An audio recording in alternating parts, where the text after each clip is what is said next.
नमस्कार, मैं तरुण वर्मा और मैं एक क्लिनिकल साइकोलॉजिस्ट हूँ। इस वीडियो में अपनी series schizophrenia frequently asked questions को आगे बढ़ाते हुए आपसे इस वीडियो में कुछ और प्रश्न लूँगा और उनके उत्तर आपसे डिस्कस करूँगा। तो आइए अब इस वीडियो में आगे बढ़ते हैं। इस वीडियो का पहला प्रश्न है, डिल्यूजन असल में होता क्या है? किस तरह के बिलीफ को डिल्यूजन कहा जाता है? डिल्यूजन की डेफिनेशन कुछ इस तरह होती है कि यह एक फिक्स्ड और फॉल्स बिलीफ होता है। मतलब बिलीफ तो ये फॉल्स होता है, गलत एक बिलीफ होता है और वो बहुत फिक्स्ड नेचर का होता है। मतलब वो एक व्यक्ति की सोच में पकड़ बनाए रहता है और यह जो बिलीफ है ये बना रहता है बावजूद इसके कि इसके खिलाफ काफ़ी सारा अगर एविडेंस भी दे दिया जाए, काफ़ी सारे ऐसे ऑल्टरनेटिव्स या ऐसी संभावनाओं को भी अगर सामने रख दिया जाए, तो भी एक व्यक्ति इस बिलीफ को बदलने को तैयार नहीं होता।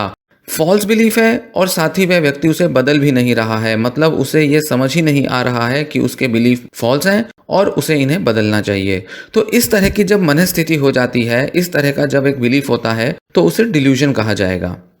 कई बार ये बड़ा मुश्किल होता है फ़र्क कर पाना कि रियल डिल्यूजन क्या होती है और जबकि हमारे जो कल्चरल या जो सोसाइटी से मिले हुए जो बिलीव्स हैं वो क्या हैं। इनमें फ़र्क करना कई बार मुश्किल होता है क्योंकि सोसाइटी ने हमें ऐसे बहुत सारे नॉर्मेटिव बिलीव्स दिए हैं। मतलब कुछ ऐसे बिलीफ जो कि हमारे कल्चर सोसाइटी में बड़े नॉर्मल हैं, पर उन बिलीव्स में से किसे नॉर्मल कहा जाए, किसे फॉल्स कहा जाए, किसे ट्रू कहा जाए और उन बिलीव्स का कितना हिस्सा एक डिल्यूजन का पार्ट बनता है, यह फ़र्क कर पाना कई बार पेशेंट्स में बड़ा मुश्किल हो जाता है। उदाहरण के लिए मेरे पास एक बार एक पेशेंट आया जो कि इनकम टैक्स डिपार्टमेंट में काम करता था। उसने ऐसा बोला कि उसका जो फ़ोन है उसको टैप किया जा रहा है, उसमें से डेटा निकाला जा रहा है और कुछ लोग हैं जो उसे फॉलो कर रहे हैं। अब क्या हम ये कहें कि ये व्यक्ति जिस तरह के जॉब को करता है, जिस तरह का माहौल है इसका, क्या ऐसे माहौल में इसका ये बिलीफ बन जाना क्या ये नॉर्मल है या इसे ये एक डिल्यूजन है? क्योंकि कई बार लोगों का जॉब, लोगों की प्रेजेंट सर्कमस्टेंसेस, उनके हालात कुछ इस तरह के उन्हें कंडीशन में ले जाते हैं जहां कुछ ऐसे बिलीफ्स बन जाना जहां पर कोई लगता है हमें कि हमें कोई फॉलो कर रहा है, ये बड़ा नॉर्मल सा होगा। पर क्या इस तरह के विचार को डिल्यूजन कहा जाए या ये विचार काफ़ी हद तक नॉर्मल है, यह फ़र्क करना मुश्किल हो सकता है। तो इसलिए चाहे हमारे कल्चर के नॉर्म्स हो या चाहे हमारे स्ट्रेसेस की वजह से, हमारी डिफ़िकल्ट सिचुएशन की वजह से हमें शायद कुछ बिलीव्स आ रहे हों, कुछ हमारी मान्यताएं बन रही हों, कुछ हमारे मन में विचार आ रहे हों, कई सारे वजहों से हमें फ़र्क करना मुश्किल हो सकता है कि क्या डिल्यूजन है और क्या एक नॉर्मल बिलीफ है। पैरानॉइड डिल्यूजन्स के अलावा बहुत सारे ऐसे कुछ क्लासिकल डिल्यूजन्स होते हैं जो कि स्किज़ोफ्रेनिया के पेशेंट्स अक्सर रिपोर्ट करते हैं, डिस्क्राइब करते हैं। जैसे उन्हें ऐसा लग सकता है कि टीवी पर जो न्यूज़ पढ़ी जा रही है उसमें उनके बारे में कमेंट हो रहा है या उन्हें रेफ़र करके कोई बात की जा रही है। उन्हें ऐसा लग सकता है कि वो किसी स्टेज पर हैं और हर व्यक्ति जो है वो एक्टिंग कर रहा है और ये रियल लाइफ नहीं है। उन्हें ऐसा लग सकता है कि आसपास की सारी दुनिया जो है वो एक तरह का एक ड्रामा चल रहा है, एक फिल्म चल रही है और हर चीज़ जो है वो नकली है, फेक है। कुछ लोगों को ऐसा लगता है कि दूसरे लोग जो हैं वो उनके विचारों को सुन सकते हैं, उनके विचार कुछ इस तरह से दूसरों तक पहुंच जाते हैं कि वो उन्हें पता कर पा रहे हैं, या उन्हें ऐसा लग सकता है कि उनके विचार जो है वो लाउड स्पीकर पर सुनाई दे रहे हैं लोगों को, जैसे कि वो ब्रॉडकास्ट हो रहे हो, जैसे कि बाहर की दुनिया जो है उन्हें सुन पा रही हो, उन्हें पढ़ पा रही हो उनका मन। कुछ लोग ऐसा सोचेंगे कि उनके जो विचार हैं वो उनके नहीं हैं, जबकि किसी और ने उनके मन में वो विचार डाल दिए हैं। या फिर इसकी जगह उल्टा लग सकता है, उन्हें लग सकता है कि उनके विचार जो है मन से निकाल लिए गए हैं। कुछ लोग ऐसा भी मान सकते हैं कि कोई बाहरी ताकतें हैं जो उनको कंट्रोल कर रही हैं, उनके मूवमेंट्स, उनके एक्शंस, उनके थॉट्स को कोई बाहरी ताकतें कंट्रोल कर रही हैं। ये सारे भी कुछ डिल्यूजन्स के टाइप होते हैं। कुछ दूसरे ऐसे डिल्यूजन्स होते हैं जो कि अक्सर पेशेंट्स डिस्क्राइब करते हैं, जैसे कि उन्हें लग सकता है कि उनका जो दांत में जो सर्जरी हुई थी उसकी वजह से उनके नर्व्स में या उनके दांतों में कुछ ऐसे बदलाव आ गए हैं, या जैसे कुछ उसके अंदर इम्प्लांट कर दिया गया है जिससे कि उनका अब माइंड जो है वो कंट्रोल किया जा रहा है। या वैसे भी उन्हें लग सकता है कि उनके बॉडी में किसी जगह पर कोई मेटल है, कोई डिवाइस है जिसे किसी तरह से उन्हें किडनैप करके या किसी तरह से उनके अंदर वो इम्प्लांट कर दिया गया है और वो उनकी बॉडी को कंट्रोल किया जा रहा है और उसके अंदर से बहुत सारी रेडियो वेव्स निकल रही हैं जो उनके माइंड को इन्फ्लुएंस कर रही हैं। कभी कभी डिल्यूजन्स जो होती हैं वो ग्रैंडियोस नेचर की होती हैं। जैसे एक व्यक्ति सोच सकता है कि वो एक बहुत बड़ा मूवी स्टार है, या वो कोई बड़ा नेता है, या वो कोई पैगंबर है, उसको मैसेंजर के तौर पे भगवान ने इस धरती पे भेजा है ताकि वो कोई अपना मिशन पूरा कर पाए। कई डिल्यूजन्स बड़े बिजार किस्म के होते हैं, बड़े अजीबोगरीब हो सकते हैं। जैसे कि एक ऐसी थ्योरी देता है पेशेंट जो कि पूरी तरह से फिक्शन है, और वो किसी भी बारे में थ्योरी हो सकती है, जैसे शरीर के काम करने के बारे में, दिमाग या दिल के काम करने के बारे में, या ब्रह्मांड के बारे में, यूनिवर्स, सोलर सिस्टम के बारे में। कोई भी ऐसी थ्योरी दे सकता है जो कि ना तो एग्जिस्ट करती है, जो ना किसी किताब में लिखी है, बस पेशेंट ने अपने हिसाब से बनाई है और वो उसको इतने कन्विक्शन के साथ होल्ड करता है, वो सच में मानता है कि उसकी जो थ्योरी है वो सही है। वो ऐसा भी सोच सकता है कि उसकी जो थ्योरी है वो किसी बड़े जर्नल में या किसी किताब में पब्लिश हुई है, और वो कोई बहुत बड़ा राइटर है, या उसको कोई कॉल आने वाली है जिसके बाद उसकी थ्योरी के बेसिस पर कोई बहुत बड़ा एक्सपेरिमेंट किया जाएगा। इसी के साथ कई लोगों में अपने रिलीजियस बिलीफ्स को लेकर भी डिल्यूजन्स हो सकते हैं, और ऐसे में कई बार लोगों के रिलीजियस बिलीफ से उनके डिल्यूजन्स को अलग करना भी बड़ा मुश्किल हो जाता है, क्योंकि ज़्यादा रिलीजियस होने की वजह से कुछ लोगों का अपने कुछ रिलीजन में, गॉड में इस तरह का फेथ होता है कि लग सकता है कि उनके रिलीजन या उनके कल्चर से उनको जो बिलीफ्स मिले हैं वो व्यक्ति वैसे ही कुछ बिलीफ्स रखता है, पर एक्चुअल में वो डिल्यूजन्स का पार्ट भी हो सकते हैं। जैसे उदाहरण के लिए एक किसी युवा साइकेट्रिस्ट के अनुभव में आया जो कि किसी चर्च के पास काम किया करते थे, जहां पर चर्च में लोग इकट्ठा हुआ करते थे संडेज को, और कई सारे दूसरे त्योहारों पर मिलकर कुछ सेलिब्रेशन में पार्टिसिपेट करते थे, और कई तरह के गाने गाते थे, इवेंट्स में पार्टिसिपेट करते थे, लोगों से मिलते थे, लंच डिनर होता था, कई तरह से वो आपस में मिलजुल कर कुछ एक्टिविटीज़ करते थे। वहाँ पर चर्च के अंदर चैंटिंग होती थी, बाइबल का पाठ पढ़ा जाता था, पर कुछ अनयूजुअल चीज़ें भी वहाँ देखने में आती थीं कि वो जो लोग थे, जब वो बहुत ज़ोर ज़ोर से चैंटिंग करते थे, और एक प्रीस्ट था जो कि बहुत ज़ोर ज़ोर से लाउड स्पीकर पर कुछ मंत्र पढ़ा करता था, जो कि बाइबल के वर्सेस भी होते थे या कुछ भी वो पढ़ता था, तो थोड़ी देर के बाद लोग कुछ चैंटिंग के ट्रांस में चले जाते थे। ऐसे लगता था जैसे वो मदहोश हो गए हैं, कहीं खो गए हैं, और उनको पता ही नहीं है कि उनके आसपास क्या हो रहा है। ऐसे में वो झूमने लगते थे, उनको अपने एक्शंस पर कोई कंट्रोल ही नहीं रहता था, और बड़े अजीबोगरीब तरीके से वो बिहेव करने लगते थे। अगर कोई मेडिकल डॉक्टर या कोई साइकोलॉजी या साइकेट्री का स्टूडेंट या कोई प्रोफेशनल अगर उन्हें देख ले ऐसे मौके पर, तो बिल्कुल भी मुश्किल नहीं होगा ये कहना कि शायद ये जो लोग हैं ये किसी एक्यूट साइकोटिक एपिसोड या किसी ऐसे मेंटल स्टेट में चले गए हैं या उसके शिकार हो गए हैं। जब चैंटिंग रुकती थी और अगर कोई म्यूजिक बज रहा हो तो वो जब बजना बंद होता था, मीटिंग खत्म हो जाती थी, तो सारे के सारे लोग जो थे वो बिल्कुल ऑर्डिनरी स्टेट में चले जाते थे। ऐसा लगता था कि जैसे थोड़ी देर पहले जिस तरह से वो बिहेव कर रहे थे, एक्ट कर रहे थे, वो तो कुछ और ही व्यक्ति बन गए थे, और अब जो है वो बिल्कुल एक नॉर्मल और एक बिल्कुल हेल्दी इंसान की तरह दिखाई दे रहे हैं।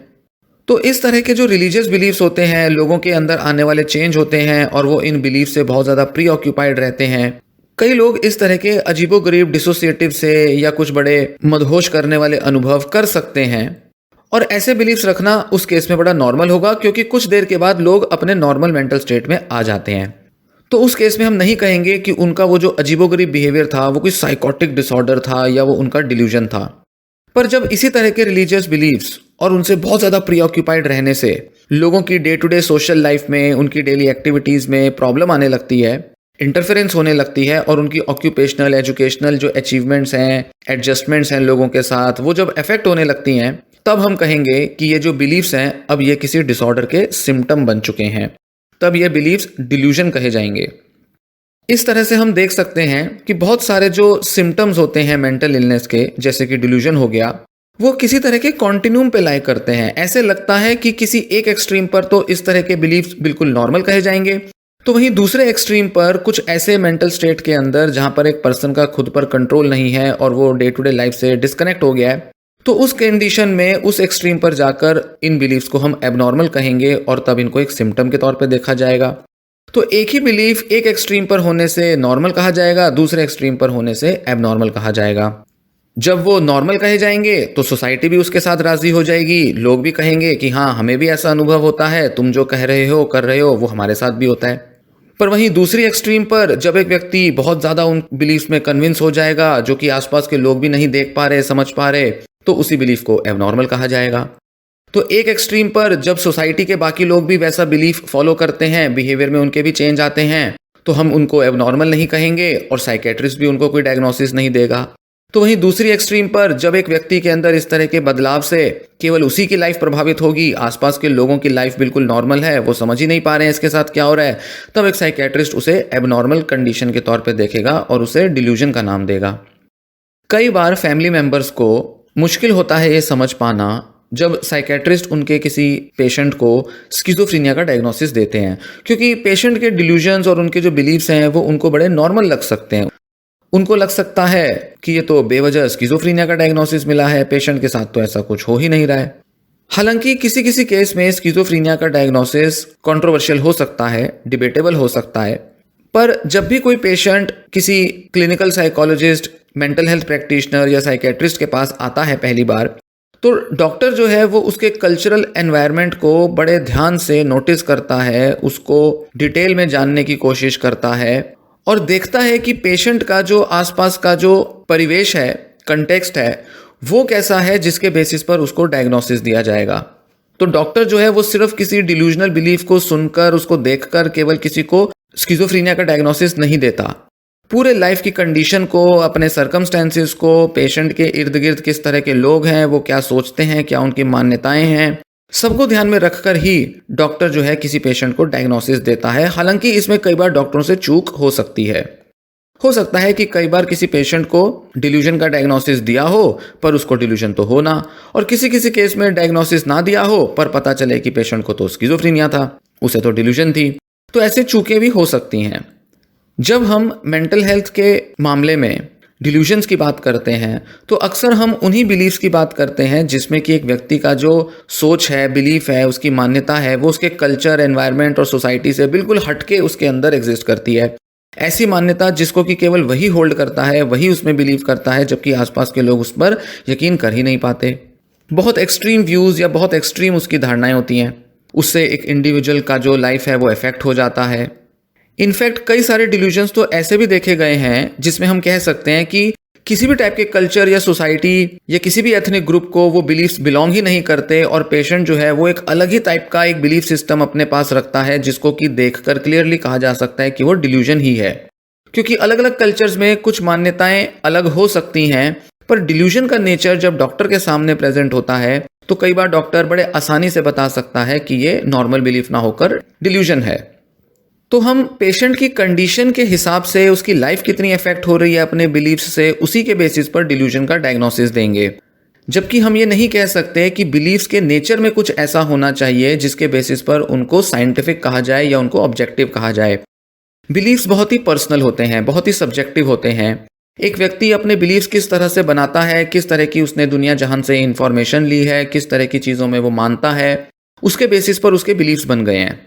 तो ये बिलीफ्स को होल्ड करना जिससे कि उस व्यक्ति की लाइफ इफेक्ट होती है, उसी हिसाब से डिल्यूजन को डिस्क्राइब किया जाता है। इसलिए हम ये नहीं कहेंगे कि क्या कोई ऐसे पर्टिकुलर बिलीफ्स होते हैं जिनको कि देखते ही हम कह सकें कि केवल ये डिल्यूजन ही है। नहीं, डॉक्टर तो अपने अनुभव से बता पाते हैं कई बार, पर जैसा कि बताया कई बार डॉक्टरों को भी कंफ्यूजन होती है और कोई भी ऐसा ऑब्जेक्टिव तरीका नहीं होता कि हम किसी पर्टिकुलर बिलीफ को फेस वैल्यू पर उसको देखते ही कह दें कि ये डिल्यूजन है।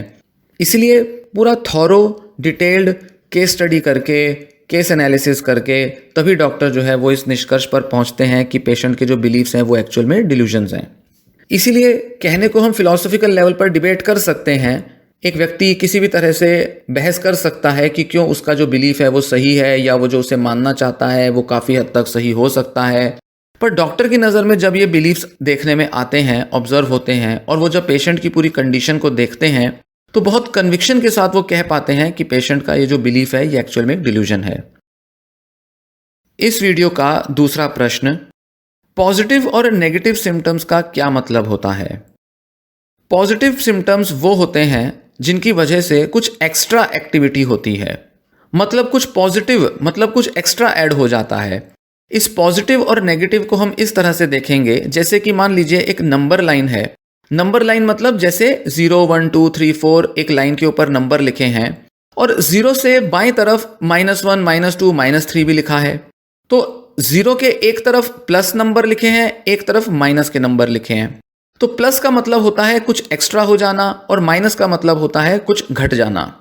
तो उसी तरह से पॉजिटिव और नेगेटिव सिम्टम्स को समझा जाता है। इसका मतलब ये नहीं होता कि पॉजिटिव सिम्टम्स वो हैं जो देखने में पॉजिटिव लग रहे हैं या जिसके अंदर पॉजिटिव फीलिंग्स आ रही हैं, और नेगेटिव सिम्टम्स वो होते हैं जो देखने में नेगेटिव लगते हैं या पेशेंट को नेगेटिव एक्सपीरियंसेस हो रहे हैं। नहीं, इसमें पॉजिटिव और नेगेटिव का वो मतलब नहीं होता जो कि हम फीलिंग्स या इमोशंस के साथ एसोसिएट करते हैं, या कई बार हम अपने पॉजिटिव बिलीव्स या नेगेटिव बिलीव्स के साथ एसोसिएट करते हैं, या पॉजिटिव थॉट्स या नेगेटिव थॉट्स के साथ एसोसिएट करते हैं। नहीं, ये वो पॉजिटिव नेगेटिव नहीं है। इसका मतलब है कुछ एक्स्ट्रा आ जाना या कुछ कम हो जाना।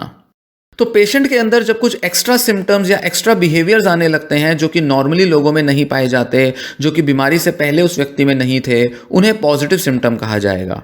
ये कुछ ऐसी चीजें होती हैं जिसे कि एक व्यक्ति कह रहा है, जिसे वो कर रहा है, जिसके ऊपर वो एक्ट करता है, जिसको वो डिस्क्राइब कर सकता है, सोच सकता है, जो कि एक व्यक्ति को डिस्टर्ब भी करते हैं, तभी इनको सिम्टम कहा जाता है। नहीं तो ये सिंपल से वर्ड्स या थॉट्स या बिलीव्स कहे जा सकते थे। और ये जो पॉजिटिव सिम्टम्स होते हैं ये दो तरह के होते हैं, डिल्यूजन्स और हेलुसिनेशंस। फिर आते हैं नेगेटिव सिम्टम्स। जैसे कि बताया कि ये कुछ ऐसी चीजें होती हैं जिसकी एक्टिविटी या जो पहले प्रेजेंट था वो अब देखने में नहीं आता। कोई एक्टिविटी का डेफिसिट आ जाना जो कि नॉर्मली एक व्यक्ति में होता है या बीमारी से पहले उस व्यक्ति के अंदर था ऐसा। जैसे एक व्यक्ति के अंदर मूवमेंट खत्म हो जाता है, स्पीच खत्म हो जाती है, मोटिवेशन खत्म हो जाती है, फीलिंग्स खत्म हो जाती हैं, सोशलाइज करने की एबिलिटी खत्म हो जाती है, कुछ भी इनिशिएटिव लेने की टेंडेंसी खत्म हो जाती है।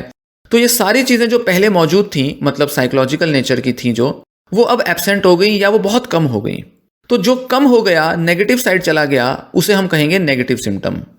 मूवमेंट जब खत्म हो जाता है तो उसे स्टूपर कहते हैं, जिसमें व्यक्ति कई बार मूव ही नहीं करता।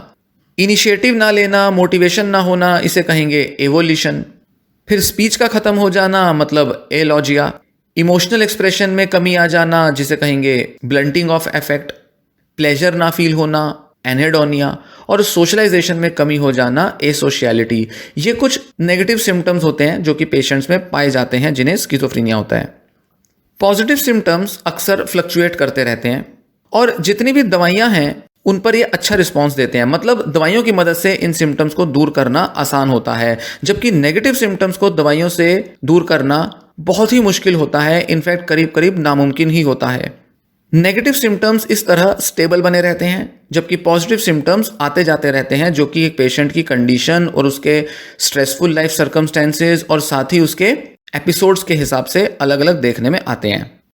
नेगेटिव सिम्टम्स बीमारी के शुरुआत में तो प्रेजेंट हो सकते हैं, पर अक्सर ये ज़्यादा प्रोमिनेंट, ज़्यादा क्लियरली दिखते हैं तभी जब एक पेशेंट की बीमारी क्रोनिक हो जाती है और लंबे समय तक पेशेंट के अंदर नेगेटिव सिम्टम्स की इंटेंसिटी धीरे धीरे बढ़ती भी जाती है। तो जिन लोगों को बहुत सालों से स्किज़ोफ्रेनिया का डायग्नोसिस मिला हुआ है, अक्सर देखा जाएगा उनमें ज़्यादा प्रोमिनेंटली, ज़्यादा क्लियरली उनमें नेगेटिव सिम्टम्स दिखाई देंगे। जबकि जिनको फर्स्ट एपिसोड होता है साइकोसिस का, मतलब पहली बार उनको स्किज़ोफ्रेनिया का डायग्नोसिस मिला है, उनमें अक्सर बहुत ज़्यादा नेगेटिव सिम्टम्स कई बार देखने में नहीं आते। इनफैक्ट जिन लोगों को कई सालों से स्किज़ोफ्रेनिया होता है उनमें मेन सिम्टम तो नेगेटिव सिम्टम का ही बना रह जाता है। कह सकते हैं कि ये जो पेशेंट है वो अब केवल एक या दो ही सिम्टम्स दिखा रहा है जो कि नेगेटिव सिम्टम्स का पार्ट हैं। और जब लंबे समय में जब एक पेशेंट का स्किज़ोफ्रेनिया स्टेबलाइज हो जाता है, मतलब स्टेबल हो गया, अब उसके अंदर कोई बड़े बदलाव नहीं आ रहे, पेशेंट एक ही जैसा कई सालों से दिखाई दे रहा है, तो हम अक्सर इस तरह के नेगेटिव सिम्टम्स को रेजिडुअल सिम्टम्स कहते हैं। रेजिडुअल मतलब बचा कुचा जो रह गया है, मतलब बीमारी का मेन हिस्सा तो चला गया पर कुछ बचा कुचा सिम्टम उसका रह गया, जिसे हम रेजिड्यू कहते हैं। रेजिडुअल मतलब बचा कुचा रह जाना कुछ। पर हाँ, हम ये नहीं कहते जो बचा कुचा रह गया है ये बस ऐसे ही वक्त के साथ चला जाएगा। नहीं, दवाइयाँ भी इन पर काम नहीं करती और साथ ही ये जो सिम्टम्स हैं ये बीमारी का एक मेजर हिस्सा बनकर बने रहते हैं पेशेंट की लाइफ में लंबे समय तक। और तभी हम कह सकते हैं कि पेशेंट की जो बीमारी है वो पूरी तरह से ठीक नहीं हुई, या ये कहें कि वो ठीक होती ही नहीं और नेगेटिव सिम्टम का बना रहना ही एक बड़ा इंडिकेटर है कि क्यों स्किज़ोफ्रेनिया जो है वो पूरी तरह से क्योर नहीं हो पाता। हालांकि कुछ ऐसी दवाइयां हैं जिन्हें कि एटिपिकल एंटीसाइकोटिक मेडिसिन कहते हैं, जैसे कि क्लोज़ापिन, ओलेंजापिन, क्यूटायापिन, रिस्पेरिडोन और कुछ दूसरी ऐसी दवाइयां जिनको कि देखा गया है कि वो नेगेटिव सिम्टम्स को थोड़ा बहुत कम करने में मददगार तो साबित होती हैं। पर फिर भी बहुत ज़्यादा ये असर ले आएँ या सभी पेशेंट्स पर असर लाएँ, ऐसा ज़रूरी नहीं होता और कई पेशेंट्स पर ये जो दवाइयाँ हैं, ये नेगेटिव सिम्पटम्स बिल्कुल भी कम नहीं करती। कभी-कभी ऐसा भी होता है कि नेगेटिव सिम्पटम्स के साथ पेशेंट के कुछ डिप्रेसिव सिम्पटम्स भी ओवरलैप करें। मतलब पेशेंट के अंदर थोड़ा डिप्रेशन भी चल रहा है, वो अपनी लाइफ में सक्सेसफुल नहीं हो पा रहा है, आसपास के लोग भी उसको स्ट्रेस देते हैं, घर में और आसपास उसको बड़ा क्रिटिकल सा, बड़ा आलोचनाओं से भरा माहौल मिल रहा है, लाइफ में वो आगे नहीं बढ़ पा रहा है पेशेंट। तो इस वजह से कई बार पेशेंट के अंदर कुछ डिप्रेसिव सिम्टम्स भी दिखाई दे सकते हैं। पर क्योंकि नेगेटिव सिम्टम्स में एक व्यक्ति का मूवमेंट, उसका मोटिवेशन, इमोशंस इतनी लो हो जाती हैं, इतनी रिड्यूस हो जाती हैं कि कई बार डिप्रेशन के जो सिम्टम्स हैं वो आइडेंटिफाई किए ही नहीं जा पाते। तो ऐसे में थोड़ा बहुत भी जो पेशेंट बात करता है, इंटरेक्ट करता है, उसके कुछ बिहेवियर्स को देखकर ये जज किया जा सकता है कि हाँ, कुछ सिम्टम्स उसके शायद डिप्रेशन के हैं। क्योंकि कोई ना कोई थॉट्स उसकी ऐसी ज़रूर होंगी या फेशियल एक्सप्रेशंस में कुछ ऐसे चेंज ज़रूर आएंगे या उसकी डाइट में या उसके स्लीपिंग पैटर्न्स में चेंज आएंगे, जिसके बेसिस पर बताया जा सकता है कि उसके कुछ सिम्टम्स जो है वो डिप्रेशन के सिम्टम्स हैं। पर इसमें कई बार बड़ा टाइम लग सकता है डायग्नोस करने में। ऐसे में जब पेशेंट्स को डिप्रेसिव सिम्टम्स भी होते हैं तो उनको एंटी डिप्रेसेंट दवाइयाँ देकर भी उनको इम्प्रूव किया जा सकता है। इसीलिए डॉक्टर्स के लिए ज़रूरी होता है कि अलग अलग टाइम पर वो पेशेंट के नेगेटिव सिम्टम्स में डिप्रेशन के सिम्टम्स को भी जांचें। और चूक हो जाने की वजह से, ना पता कर पाने की वजह से कई बार पेशेंट्स को डिप्रेशन की दवा नहीं मिल पाती। इस वजह से उनके नेगेटिव सिम्टम्स भी बढ़ जाते हैं और पेशेंट कई बार अपने उस मेंटल स्टेट से बाहर भी नहीं आ पाते। इस वीडियो के दोनों प्रश्न और उनके उत्तर उम्मीद है आपको पसंद आए होंगे। आपको इनसे कुछ इम्पोर्टेंट और कुछ ज़रूरी जानकारी समझने को मिली होगी। यह वीडियो पसंद आई हो तो वीडियो को लाइक कर लें। इसी तरह की और वीडियोस सुनने के लिए चैनल के साथ बने रहें। यह वीडियो यहीं समाप्त होता है। धन्यवाद।